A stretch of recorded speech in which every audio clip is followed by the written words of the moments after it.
మీకు తల్లికి వందనం కార్యక్రమంలో చూసుంటారు. ఎంతమందికి డబ్బులు వచ్చాయి? అందరికి వచ్చాయా? ప్రతి కుటుంబానికి వచ్చాయా?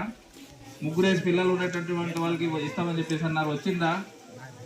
అంటే మీకు ఎందుకు చెప్తున్నానంటే దానికి రకరకాలైనటువంటి కారణాలు. ఆధార్ కార్డులు లింక్ అవ్వడం లేదని చెప్పేసి ఒకరు, లేదు వాళ్ళకి భూమి ఎక్కువ ఉందని చెప్పేసి ఒకరు, ఇలా రకరకాలైనటువంటి అంటే ఇన్ని సంక్షేమ పథకాలు ఇందాక చాలా చెప్పారు.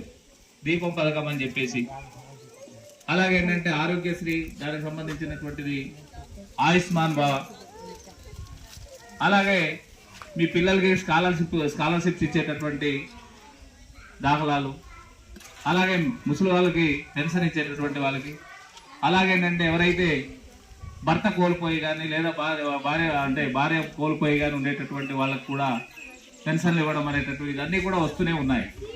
కానీ చిన్న చిన్న కారణాల వల్ల మీకు ఆ సంక్షేమ పథకాలు అనేటటువంటి అందకుండా పోతా ఉన్నటువంటి కారణాలు మీరు చూస్తూనే ఉన్నారు. అలాగే మీకు అందుబాటులో ఉండేటటువంటి అధికారులు, మీకు ఎరువులు కావాలన్నా లేదా విత్తనాలు కావాలన్నా వ్యవసాయ అధికారులు వాళ్ళు ఉంటున్నారు. అలాగే మీకు ఆరోగ్యపరమైనటువంటి సమస్యలు వచ్చినప్పుడు మీకు అందుబాటులోనే ఏఎన్ఎంస్ కానీ హెల్త్ అసిస్టెంట్లు కానీ వీరందరూ కూడా దగ్గరలో ఉండాలి.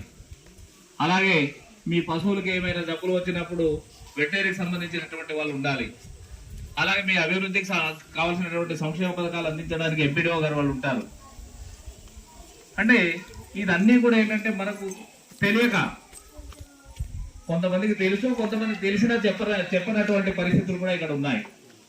అలాగే మీ గ్రామాల్లో పనిచేసేటటువంటి విఆర్ఓలు కానీ లేదంటే తర్వాత అగ్రికల్చర్ వాళ్ళు కానీ మిగతా వాళ్ళంతా కూడా మీకు వాళ్ళకి సంబంధించినటువంటి ఏ శాఖల్లో అయితే వాళ్ళు పనిచేస్తున్నారో ఆ శాఖల గురించి వాళ్ళకు క్షుణ్ణంగా చెప్పవలసినటువంటి